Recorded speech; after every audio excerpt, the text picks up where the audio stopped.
And now, you're tuned in to RBLR, the home of Tampa Bay's RBLR Sports. Ahoy, listeners and fans. This is RBLR Sports with the RBLR Bucs crew. I'm Musab, and I couldn't be more thrilled. Football is back. I'm absolutely buzzing with excitement. The start of football season means those fantasy leagues are in full swing, and it's officially my favorite time of the year. Well, folks, our ship has set sail, and the journey kicked off with an exhilarating Week 1 victory against the Washington Commanders.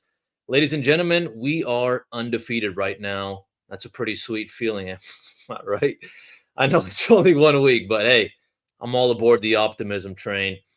And yes, the waters might get rough ahead. For now, all I'm thinking about is Tampa Bay football is back, and to our haters, watch us keep winning.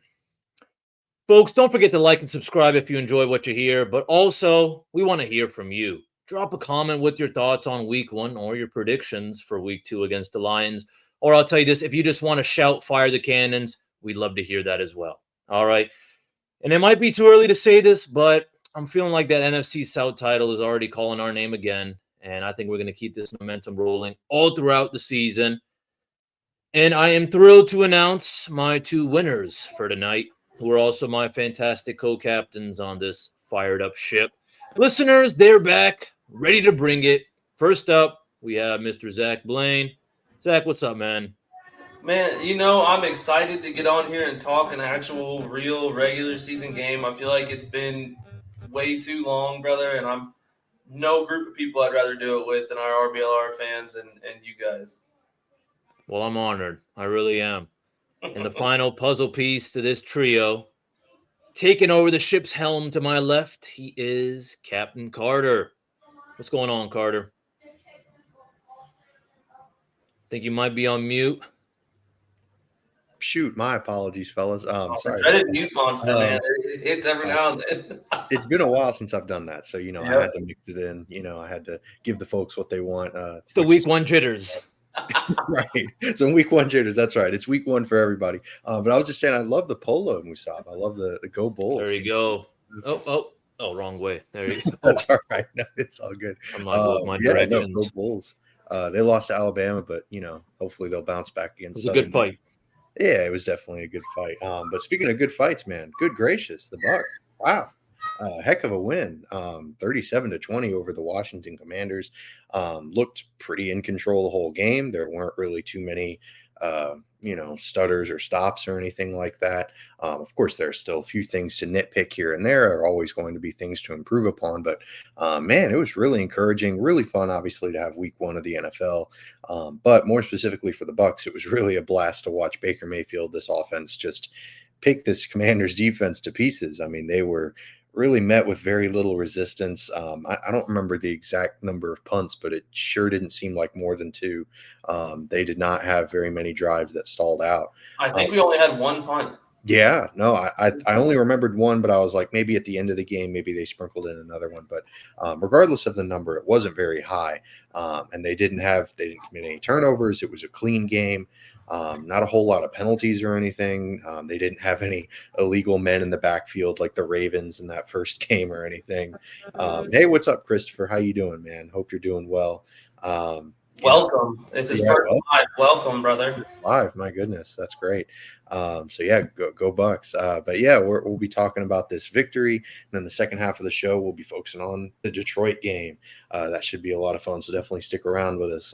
But to kick things off, I just want to talk about what most impressed you in this victory, because there were a lot of good things, a lot of things to harp on, and we'll certainly get to those. But what impressed you most, Mr. Blaine? I'll start with you, my man. What really got you going about this Week 1 victory for the Bucs? It felt so good to not expect a run on first, second, and third down every drive. Honestly, the most impressive thing to me was just the play calling and the sequencing of Liam Cohen. Like everything went so smooth, and like I know it was the Commanders and their defense is not a good defense, but I don't think you put Dave Canales in this situation. I don't think our offense looks as potent as it did Sunday with him at the helm, as opposed to how it looks with Cohen at the helm. So that's my biggest takeaway. Is just this offense looks worlds better. Yeah, I mean, it's like you said, it's against the Commanders, so maybe temper a little bit of expectations there, but they're still getting paid to do their job too. It's not college where they go out and play a Division II or Division III team. This is still an NFL defense, so any good production is impressive, or even if it's not necessarily one of the best teams, they don't all have to be, the 49ers or the Browns defensively. They're still going to be an NFL team. So, yeah, I'm with you on the play calling. I really enjoyed a lot of the motion concepts that they were running.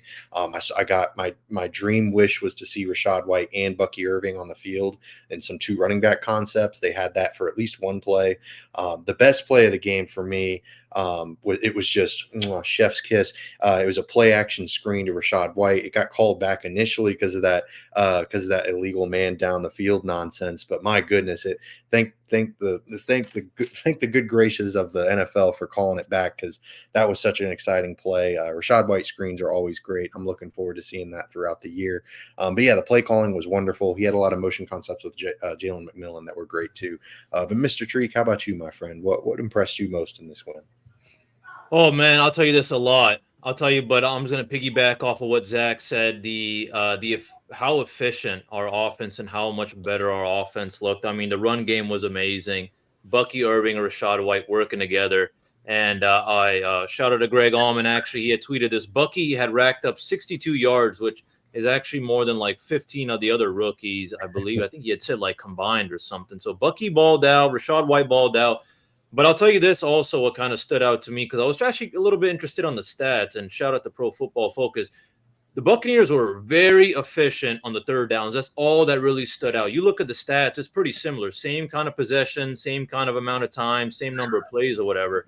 But 85% versus 44%. So, I mean, at the end of the day, I think that's the biggest thing that I've noticed was how efficient our third down conversion was, especially compared to last year. I feel like that was a pretty common thing.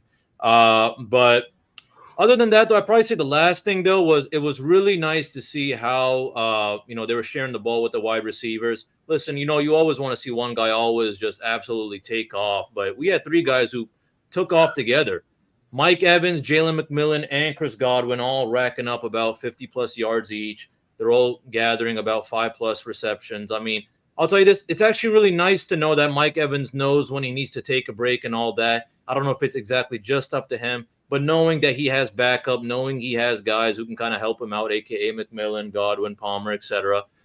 It's nice to know that, we have a, diverse group of weapons. And to end it all, I mean, yeah, we got to give a shout out to our offensive coordinator, Liam Cohen, for, putting all the work in together to make this team succeed. Yeah, that was fantastic. I couldn't have said any of that better myself.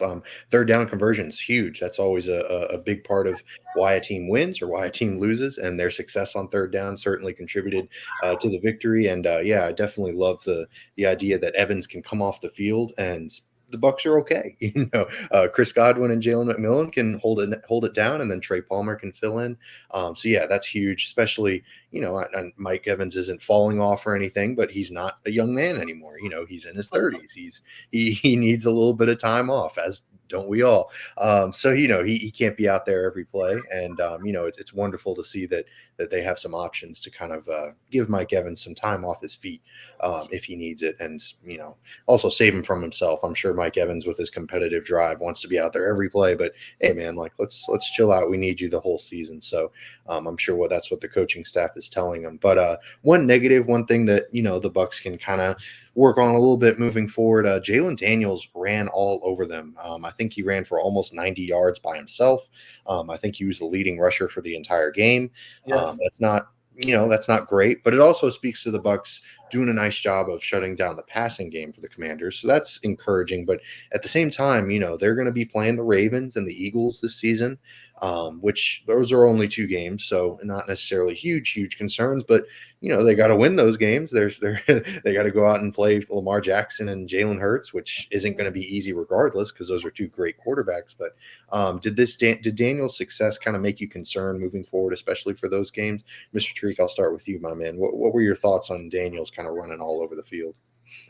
I mean, yeah, it was mad concerning indeed. I mean, the guy, 16 carries for 88 yards. And Yeah. I mean, the thing that, really got to us was that it kind of just kept on, people like him just exhaust our defense because, yeah, his receiver core is, you know what I'm saying? The rest of the team is really nothing special, but he was still able to get those first downs, keep the ball rolling. But, I mean, for them, it was kind of just very up and down, up and down. But I guess it should just open our eyes more than anything that a rookie quarterback was able to kind of toy around with us this much. I feel like we should be a little bit more prepared, but every team has different strategies as well. So I don't know. I feel like we were a little too aggressive sometimes, with the blitzes as well, and that kind of got to us. If we're going to be doing that, then we also got to think about our DB room. It's not like our DB room is always going to have our back, and especially throughout this whole game, we had dudes who were banged up, so it's a concern, but we'll see how it goes on, with the rest of the games. Yeah, it was a bit odd for me that Bulls didn't necessarily seem to have an answer for it. They didn't necessarily seem to have a game plan set in place for a guy that just ran all over college football last year. It's not exactly a secret that this guy's a dual threat, super athletic. So it was a bit concerning, like you said, especially since, Bulls loves the exotic blitz packages and all that stuff. And they just did a horrible job containing. Like the edges were just wide open. He could pretty much just find holes anywhere to run through. So it was tough to watch for sure. Mr. Blaine, how about you? Maybe you're a little bit less concerned, although you seem like more of a glass half empty type of guy. Lately I am, man, and it's disappointing, but I got to do what I got to do. Sure. No, I mean, I'm more concerned. I think you nailed it on the head. I'm more concerned of the fact that Bulls didn't have an answer for it, knowing that this guy just had 1,300 yards rushing last season in college football. Yeah. And I know it's college football, but he played in the SEC. Like, it's one of the best conferences, as much as I hate to admit it. So you look at that, and the fact that he didn't have an answer for it is a little worrying. I'm not worried about the Eagles as much as I am the Ravens, because Daniels plays more of a Lamar Jackson role, like athleticism-wise. Hurts is just like a sneaky athletic guy where that Jackson and Daniels are fast, and that they're going to try to run the ball. And I'm just not as worried about Philly in general. So it didn't do anything for me for the Philly game, but for the Baltimore game, it doesn't get my hopes up very high for a surprise win there, if that makes sense.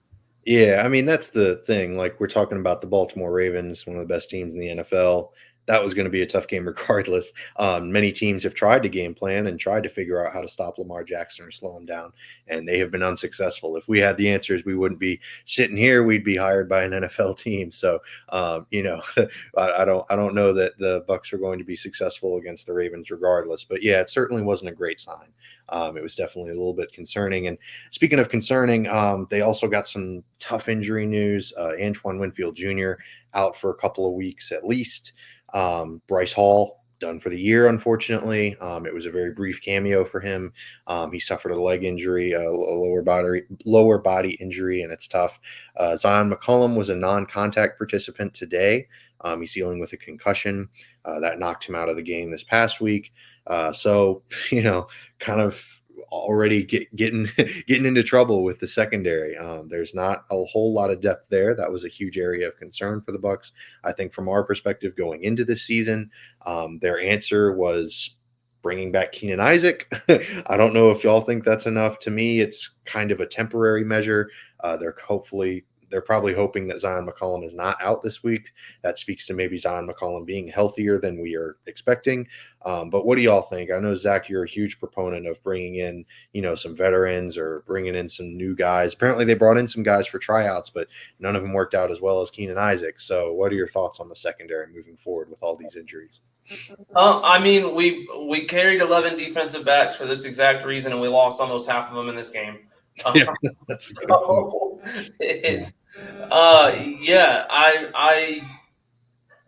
The familiarity with the system is nice with Isaac. I'm on board for bringing him back. He is not an answer at the position, I don't think. He's got potential, but I don't see it being like, he's our breakout star this year. So I would like to see them bring in an outside guy. I know Patrick Peterson's old, but bring him in for one season. There's other guys like Xavier Howard. Like there are people out there that I think should be brought in, and I'm just not confident. I feel like if it were one of those big names, it wouldn't have been we brought in 4 other corners. It would have been we brought in Howard, we brought in Peterson. So it feels like we brought in some guys that weren't big names, maybe weren't people that have produced, and then we were like, let's just bring back Isaac, who just got cut by Carolina, who got routed by the Saints. So, like, they cut him. How promising of a player can he be? You know what I mean? Right. Yeah, I mean, that's a good point. The Panthers did just waive him. That's the reason that he was available, unfortunately. But I do find it kind of interesting. Maybe they're reaching out to these veteran guys and explaining that they're committed to Zion McCollum as being a starter, and maybe these veteran guys aren't interested in being a backup at this point. I don't know the specifics of that. Of course, this is all pure speculation. So I don't claim to have any inside info, but that's kind of an interesting storyline or thought process to think about when we're talking about these cornerbacks. Because Patrick Peterson would be nice. He would be a solid backup. He would be really, really fun to bring in, a veteran presence, a guy who's done a lot of great things at the NFL level. But maybe he's not interested in being a mentor. Maybe he's kind of still fighting the good fight, still thinking, oh, I'm a starter in this league. I'm going to wait for the right opportunity, So I don't know. It's certainly a thought process to explore. I don't think if Zion McCollum sustains a longer injury, which obviously hopefully he's able to return safely and everything, but if he sustains a longer term injury, I don't think Keenan Isaac is a long term solution. But and then you got to look at it too, as in like I understand. Sorry, I got the hiccups. I understand bringing in these guys that have been here, but every one of our starting defensive players have dealt with injuries. Our starting defensive backs. Let me rephrase that. They've all had injury history in the past and have not played a fully healthy season. Oh my goodness! So it seems like, why not at least bring one in as a backup plan? Like, he might not be a starter week 2 for us, but he's probably going to start eventually down the road. So why not? Yeah, no, it's a good point, and perhaps that could be a selling point for the Bucs with these veteran guys. But Mr. Treek, how about you, man? Maybe you're kind of more in the middle between me and Zach, or maybe you're kind of more, banging the table like, hey, bring in Patrick Peterson. What are your thoughts on the secondary room moving forward? Honestly, I'm not gonna act like I'm an expert in the secondary, but we need all the help we can get. So am I, all happy with sunshine and rainbows with Keenan Isaac? No. Okay, I think getting Keenan Isaac is like putting a wound that's the size of a fist. You know what I'm saying? It's a very temporary kind of solution or something. Listen, as long as he gets the job done, all right. I think that's all that really matters. I feel like he should know his role, which is just to kind of hold down the fort while our starters are out. Familiarity and chemistry help, but I don't know how much that's going to help when you're going against other opponents and stuff like that. You're going against teams that have a whole different game plan. You know what I'm saying? How are you going to know every single week the game plan? Yeah, you'll know how your teammates are supposed to work it out and communicate, blah, blah, blah. But every single team's different, and who knows? Another guy goes down, and now you're, guarding the star receiver of some other team, and it's Keenan Isaac. So we'll see how that goes. But no, listen, I wish him all the best, but we'll see what he can do. But as Zach said, there's 4 guys we tried out; those didn't work, and now we're getting Keenan Isaac back. It just how bad do those workouts have to be? I feel like we're kind of down bad. You know what I'm saying? This is, yeah. Well, in the comments, Christopher Cole just said Funderburk is going to be good. So I want to know kind of your guys' take on Funderburk. What are your thoughts on him, potentially being an answer?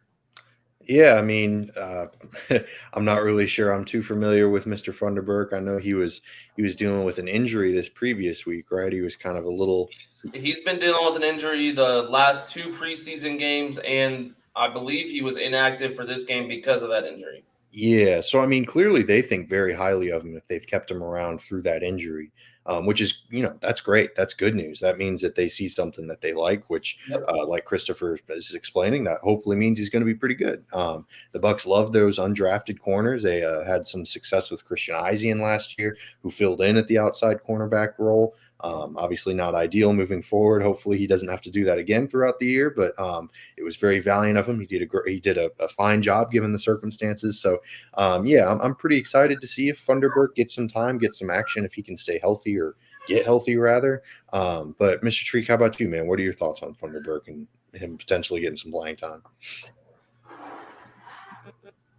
Oh, the mute button. Oh my God. The mute one got to me as well, man. He's got to get to Zach is amongst us. Yeah, Zach, you're next. But no, I don't, I don't know too much about Funderburk. I mean, he's a rookie, so we'll see what he's capable of doing. I mean, yeah, he should get his opportunities, whenever he's kind of 100% ready. But I mean, I'll just leave it at that, though. I mean, there's going to be a lot of guys that we're going to learn a lot about very soon. That's my fear with Funderburk, though, is we're already dealing with an injury, and that's kind of what our whole defensive back room is based off of. Is, well, someone's going to go down. Like, who's going to cover for him? Well, if everyone's down, no one's going to be able to cover for him. So it would be nice to go a season where we have a guy where, like, oh, he's going to play all 17 games and he's going to stay healthy. And there's not a defensive player or a defensive back in our DB room where I'm like, we got him all season. Yeah, that's a good point. Yeah, I'm excited to learn more about Tyke Smith, though. Speaking of players stepping in with Winfield going down, obviously much rather have Antoine Winfield Jr., but Tyke Smith, it's kind of put up or shut up time for him. Obviously, he's still very young. I don't know how much he's going to be starting in that safety role versus some of the other options that they have. I know Tavierre Thomas. Him or Ian, right? Or Thomas. Yeah, I forgot Thomas is a safety now. Yeah, he kind of moves around. I'm pretty excited to see how that plays out, or if they maybe go by a committee approach with the safety position. Maybe that alters the way they game plan because they don't have Antoine Winfield Jr. They don't have the best safety and one of the best safeties in football. So that'll be another interesting storyline to monitor, other than obviously the outside cornerback position with Zion McCollum being potentially out with that concussion. But we've been kind of negative these past two topics. So let's finish things off with this first half of the episode with a positive. We'll focus on the player of the game. We'll start on the defensive side of the ball, and we are going with Servassier Dennis. I know it's kind of a surprise, but the defense didn't have a whole lot of standout performances across the board.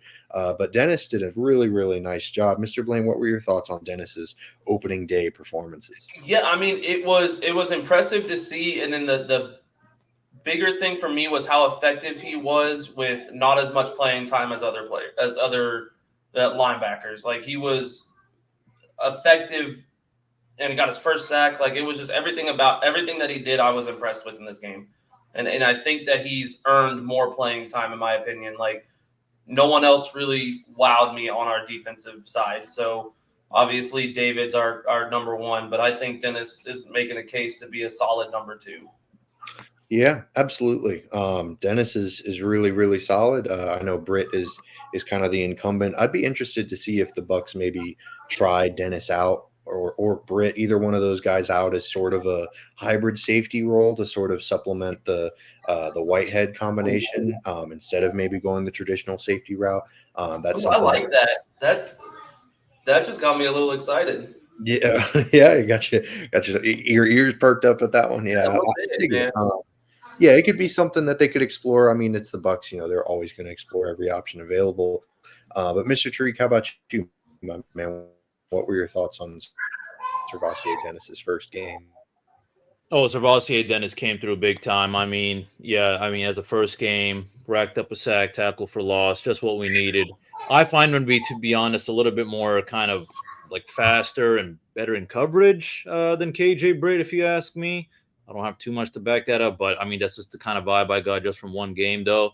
And I don't know. I feel like that's going to be really key, especially this upcoming game. I feel like, I think he has a very kind of special role, or he can provide a special role for our team. So I'm really excited, really, really happy with what I saw. And yeah, you were right, Carter. We didn't see too much on the defensive side, but I want to give a shout out. I think we did pretty good on the locking down the receivers. It was just that run game that was just really embarrassing. Yeah, the ability of Jaden Daniels to run around was tough. So we'll see how that goes moving forward.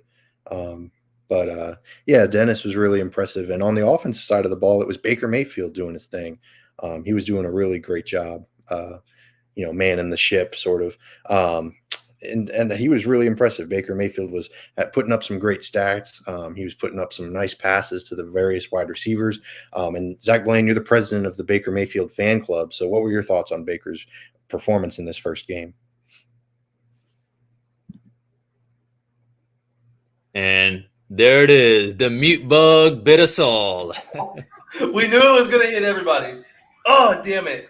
No. Honestly, he came in and showed us why he got that extension. I'm speaking very highly, but I am also trying to remember we played the Commanders.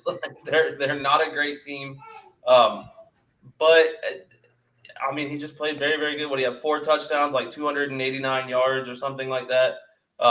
So it was just all around an impressive showing, in my opinion. And what about you, Musab? What do you think? Yeah, I think Baker is a real deal. I really like what I saw. I feel like he's finally really found his home. I mean, the guy, racked up 4 touchdowns. Could have been 5 if McMillan caught that catch in the first quarter, but it's all good. I think this guy is definitely worth the hype. You know what I'm saying? I don't know why everyone was riding the whole Falcons train with Kirk Cousins. What did Kirk Cousins do this weekend? He threw 1 touchdown, 2 interceptions. This guy's raking in $100 million for what? Nothing. And they have Michael Penix about to take his spot. So, Baker's our guy. And I'll tell you this. The most important thing: he's a dog. There were a lot of times throughout the game where he was really close to getting tackled. He's really good at scrambling, getting away with it. I believe it was the second quarter, right as he was about to get sacked, that little sidearm throw. Yep. It's just those, those small little things that, I don't think I would see from a lot of other quarterbacks. Okay. So, those things really do stand out. And I don't know, to summarize it all, I feel like the chemistry is really built up. He's also kind of like those very gritty people. And I'll tell you that, one last thing was, I think there was 1 or 2 plays where he could have just slid like most quarterbacks do, but he just, I don't know, he didn't really truck the guy either, but he just didn't go down immediately. The guy kind of had to wrestle him down or something. So, those things kind of hype you up because you're like, okay, well, this guy wants to fight. You know what I'm saying? So, shout out Baker. I saw something the other day I was watching. I think it was yesterday, and it was one of the sports things that I follow on TikTok, and they were like, Where would this Cleveland Browns team be with Baker instead of Deshaun? And they're all like, well, they'd be a top 4 team in the NFL. And I'm like, okay, so then why are we not putting Tampa up there with them, like knowing that Tampa's got better offensive weapons, in my opinion, but outside of the running back position, because Nick Chubb is a stud when he's in. We've got better offensive position players, and it's just if he's so good. Like, this is only a Cleveland thing. Like, Cleveland's going to take Baker Mayfield, get rid of him, and then Baker's going to become better than Deshaun Watson. It's just it really sucks for Cleveland. Yeah, I mean, it's I don't know what else they would have expected with that. It's just that's there's a lot to say there, but we'll just say that Baker Mayfield's a Buck, and we're real happy about it, aren't we? That he's been doing great. He's been fantastic, and that's all there is to say. Baker, Offensive Player of the Week. He did a great job in that opening game, facilitating. He was a real playmaker. He was a real playmaker, and he just did a really, really great job. But if you want to do a great job, if you want to add some kind of versatile, kind of Baker Mayfield type pieces to your wardrobe, definitely check out the shop.rblrsports.com site. Apologies for that horrible transition, but we've got some really great gear up there. Definitely not going to apologize for that. So definitely check it out. We've got a lot of different themes and a lot of, Tampa Bay sports memorabilia, some stuff to kind of just make you have a little bit more swag, get that Baker Mayfield attitude, when you're putting your stuff on. So definitely check it out. We'll give you a promo code just to celebrate the Bucs' first victory. That's Cannon, CANNONS. You type it in, 10% off your entire order. All right, so this second half of the episode, we're going to talk about the Lions game because, my goodness, the Commanders are not the Detroit Lions. The Detroit Lions are a really, really good football team. And speaking of that, we'll start with the quarterback position because, everyone loves to start there. Jared Goff, he is not Jaden Daniels in all the good ways and all the bad ways. He is not nearly as mobile, but he's also, I'd say, probably maybe a little bit more comfortable in the pocket. So how do you slow him down? How do you make him uncomfortable? Mr. Blaine, I'll start with you, my man. How do you slow down this Lions offense? It's gonna be a task. I mean, we're gonna have to send pressure, and unfortunately, that's kind of what Antoine Winfield does best. So having him out is going to make it a little more difficult to dial up some of the blitzes that we normally can disguise behind him. But we just got to contain. Really, we got to contain Amon-Ra and J-Mo and Laporta. So there's a lot, man. This team's got weapons, and Jared Goff is like the Baker Mayfield before Baker Mayfield was a reclamation project. Like it was Jared Goff who was doing the same thing. So it's a strange game to watch, and it's gonna be hard to slow him down. I'll be honest. Yeah, and you did you mention Sam Laporta? I'm sorry, I kind of yes, I did. Yeah, I did. I'm sorry, I zoned out there. And Amon-Ra, and that's just the pass game. I mean, you got two stud running backs back there too, so it's it's not fun. He's definitely like game manager souped up. Like he's a great game manager, and it has such a negative connotation, and I hate that because the whole point of playing the quarterback position is managing the game. Like if you're good at that, like Tom Brady won 7 Super Bowls being an elite game manager. So I think there's a negative connotation behind it, but Jared Goff is quite good at that.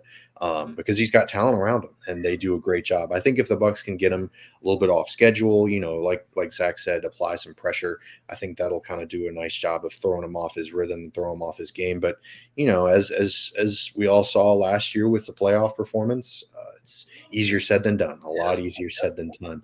But also last year's playoff performance made me realize that it's possible.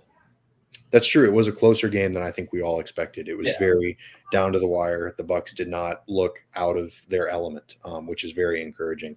Mr. Streak, how about you, man? What are your thoughts on slowing down this high-powered Detroit Lions offense? Yeah, this one's going to be a much tougher battle than the Commanders for sure. I mean, where do I start? We have a depleted defensive back room, so I feel like maybe we should focus more on that pass rush. But we got to, when I say focus on the pass rush, we really got to kind of come up with some strategies or something, or we got to tell these young guys that they got to change it up a little bit.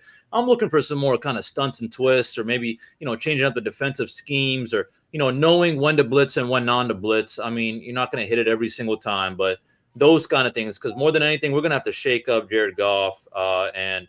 While our guys are doing their best to, cover his receivers, we're going to have to try to shake up that room. The good part is, he doesn't have wheels like Daniels. So, if we run a couple plays, the way we kind of pressurized Daniels and he got away with it because of his speed, maybe we can kind of try that again. And, hopefully maybe it can work out with Jared Goff. But I got to say, we got to control the clock as well. And what I mean by that, we just can't let them keep on getting opportunities and exhausting our defense, because I feel like that's what a lot of our good opponents have done in the past, especially this last season. Our defense gets exhausted, and hell, that's what happened in the Rams as well. Look what happened in overtime. David Montgomery just ran over those guys. You could even see, I saw Dan Campbell's face actually when they won the toss or something. He knew that David Montgomery was about to just take off. He was real happy he got that possession. So those are the kind of things. Listen, as you said as well, Carter, it's easier said than done. Fingers crossed we just, try to shake up the quarterback room, or just try to shake up anything we can, because who knows what's going to happen. Yeah, that's right. Speaking of that, I know you mentioned a little bit the depleted secondary dealing with those Lions playmakers, and they've got plenty of them. But obviously the big two are Laporta and St. Brown. Which kind of freaks you out more in the context of specifically looking at the Bucs? Because in my mind, it's definitely interesting, because I think of all the teams that are sort of equipped to stop this Lions offense, I think the Bucs might sneakily be kind of nice. They've got like Isian and Tavier Thomas. Their slot cornerback room is kind of interesting. They can get a lot of fresh guys in there so that they can kind of slow down Amon-Ra, and then Levante David covering Sam Laporta. I mean, that's fantastic. But yeah, obviously Winfield Jr., that loss is kind of hurt. So fully healthy, I think the Bucs would be really interesting going up against this offense. But all that to ask, who freaks you out more, Mr. Tariq, Laporta or Amon-Ra St. Brown?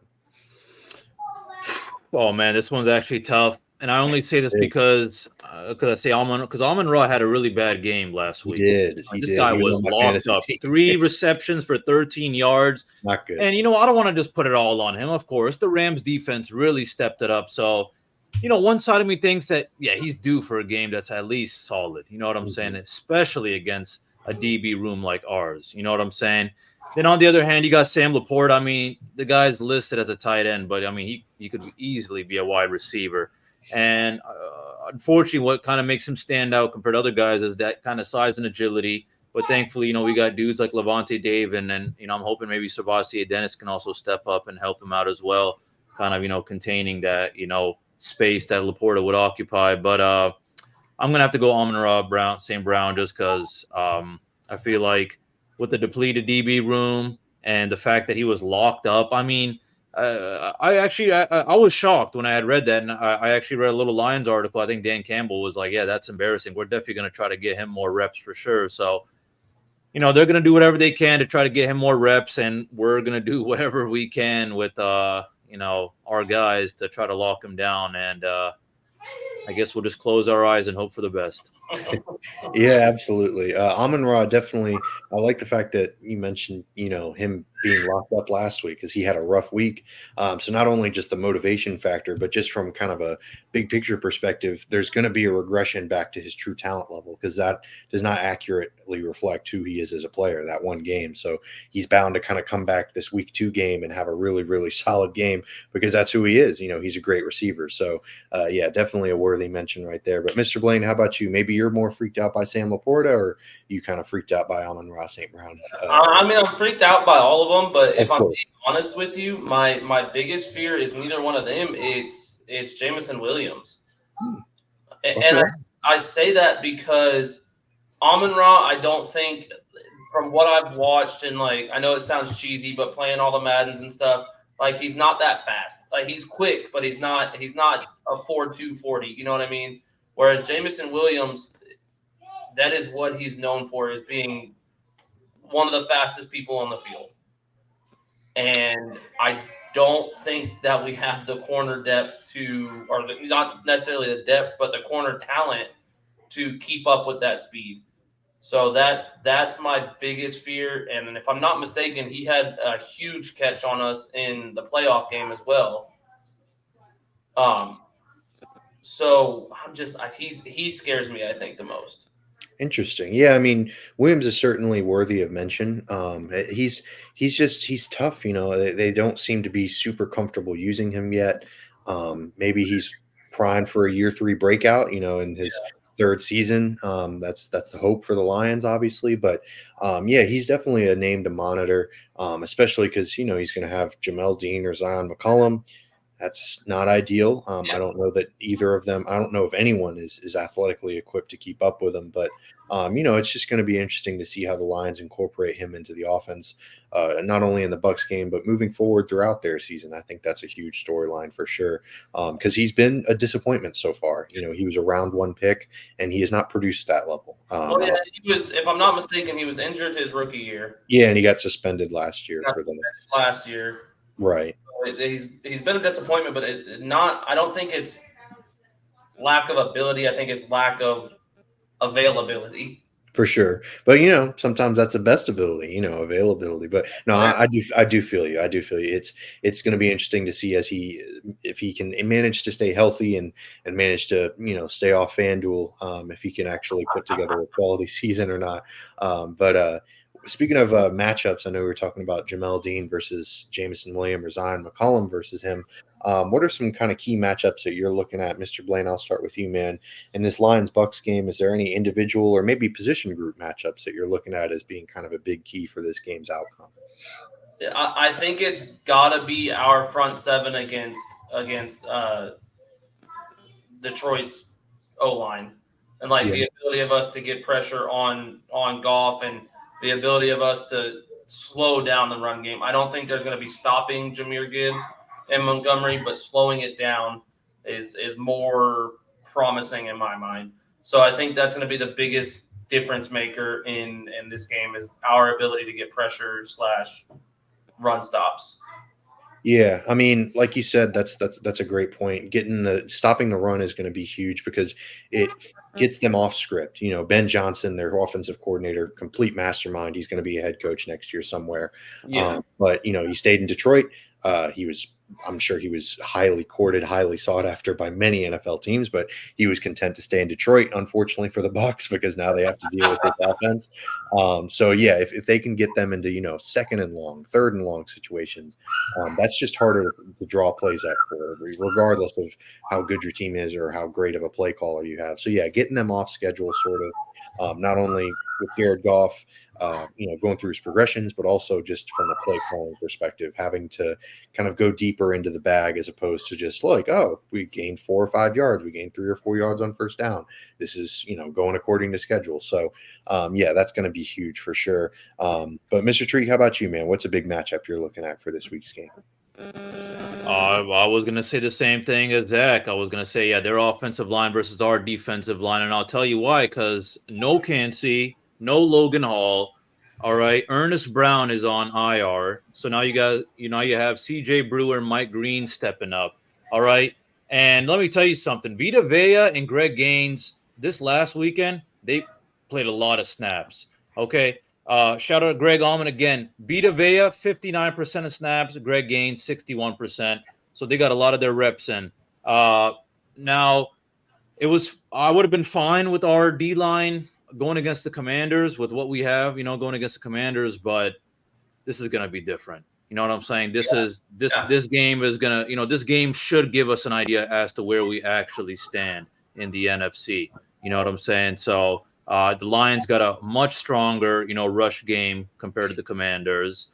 And that's what I'm worried about the most. Because listen, guys, we're not going to talk about the elephant in the room, which is our DB room. Okay, we've already talked all about that this whole episode. So I think we already know what's going to happen, or, you know, fingers crossed, we hope it doesn't. But this D-line can really make a difference. You know, Carter, we talked about, I think, last episode or 2 episodes ago, you know, if our D-line does well, then it's okay if our DBs, you know, kind of have a bad game. But if our DBs have a bad game, or if our DBs do well, then it's okay if our D-line, you know, screws up. So I'll tell you this, I don't think our DB room is looking pretty. And I just hope that they at least do a mediocre job.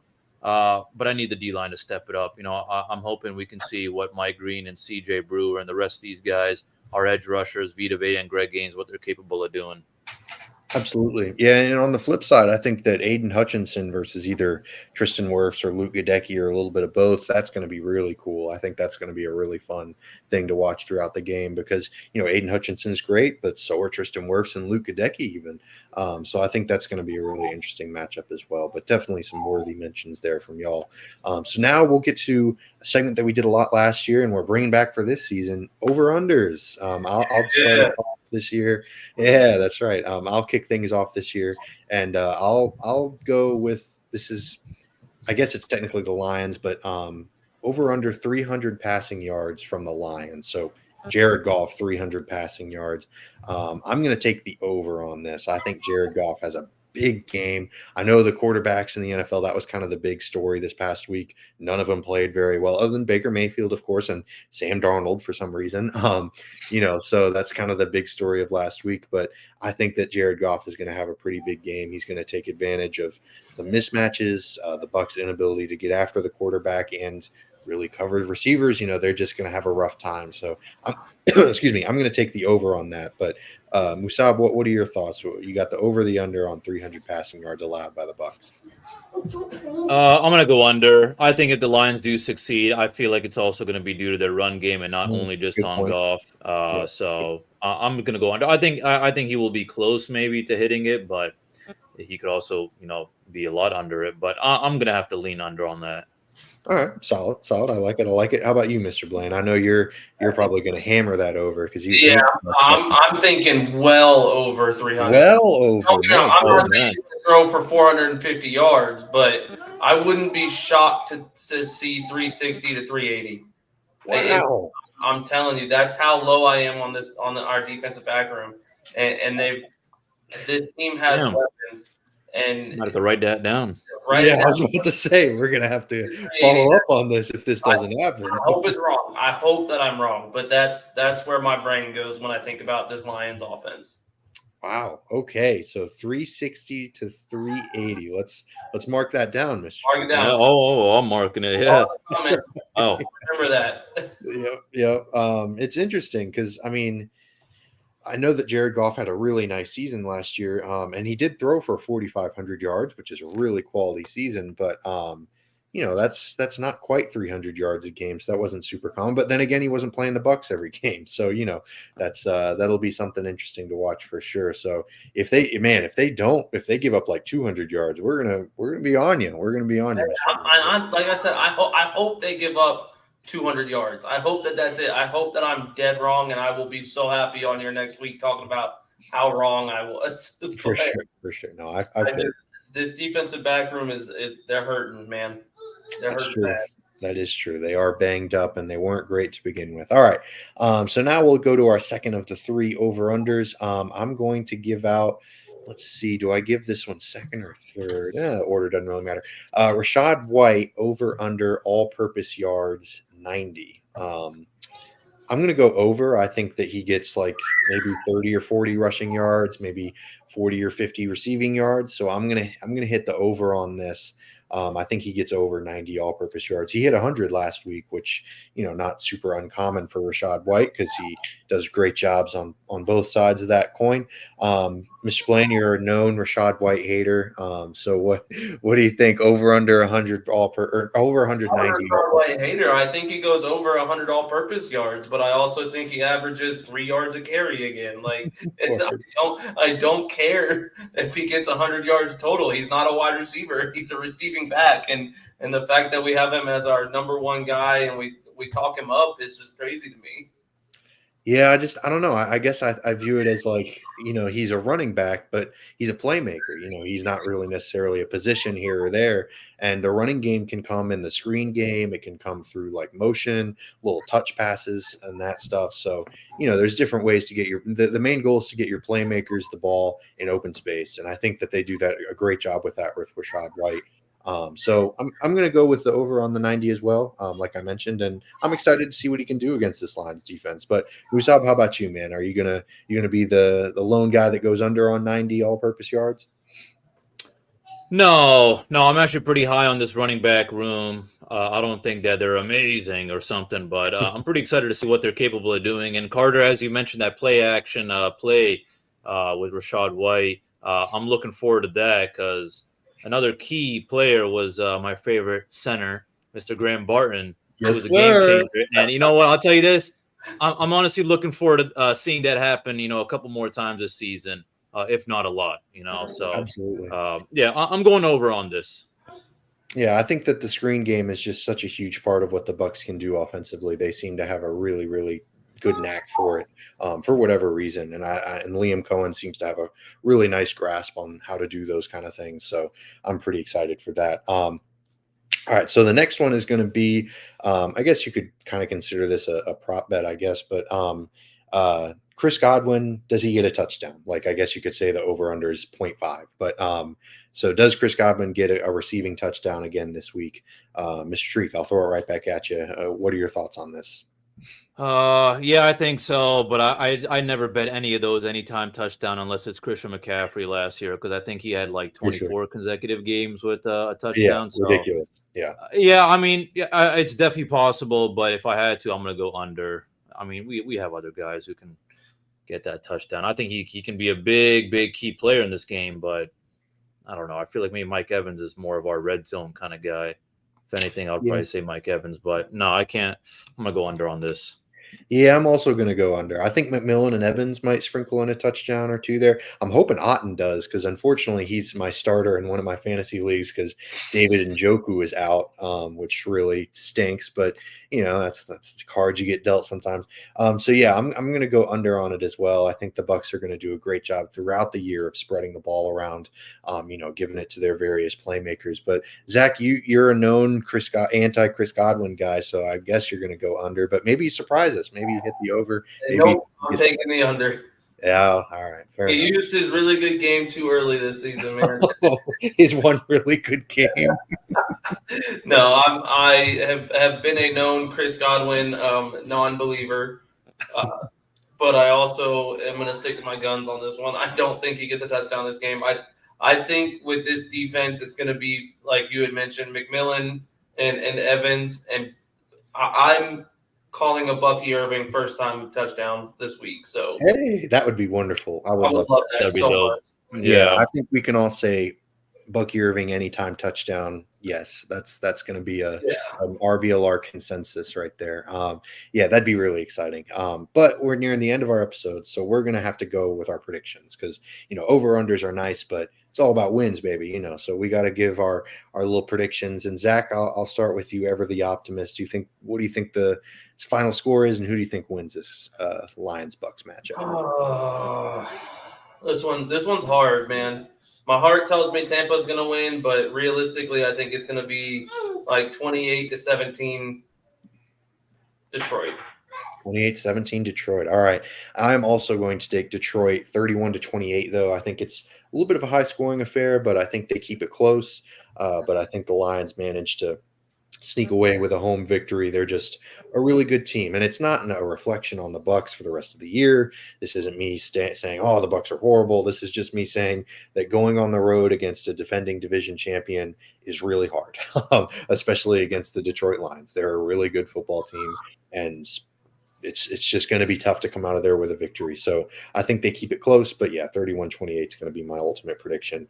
Mr. Tariq, how about you, man? Who you got winning, and what's the final score?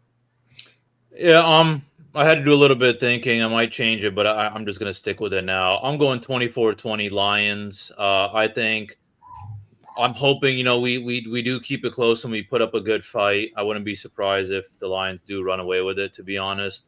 But I think we definitely have potential, and I think we're definitely capable of keeping it close if we, play our cards right. But as you say, easier said than done.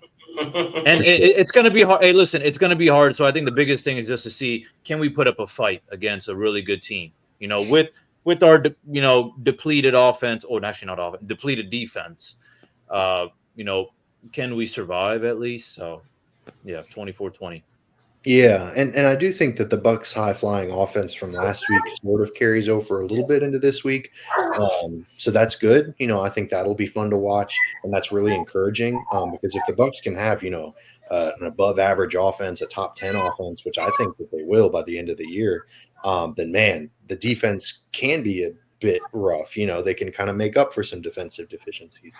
So yeah, that'll be really interesting to watch as well. But we're coming towards the end of our episode. We really appreciate y'all for tuning in. And as always, hit that like and subscribe button if you like what you heard. But as always, go Bucs. Go Bucs. Go Bucs.